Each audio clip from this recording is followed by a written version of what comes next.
Hello বন্ধুরা, এটা আমার ফার্স্ট ভ্লগ। তো চলুন আমরা একটু বেরিয়ে আসি।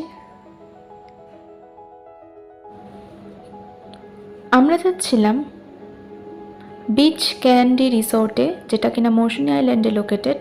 এই প্ল্যানটা কিন্তু হঠাৎই হয়েছিল। এই জায়গাটা কিন্তু কলকাতা থেকে খুব একটা বেশি দূর নয়, প্রায় 2 ঘন্টা লাগে যেতে। ট্রাভেলটা কিন্তু দুভাগে ভাগ হয়ে যায়, যেমন বাই রোড এবং বাই রিভার, এরকমভাবে ব্রেকটি হয়। এবং কোথাও ট্রাভেল করার সময় যদি রাস্তার দুধারে এরকম প্রকৃতির মনোরম দৃশ্য দেখা যায়, তাহলে কিন্তু ঘোরার মজাটা আরও দ্বিগুণ বেড়ে যায়। সো আপনারা দেখতে থাকুন পুরো ব্লগটা।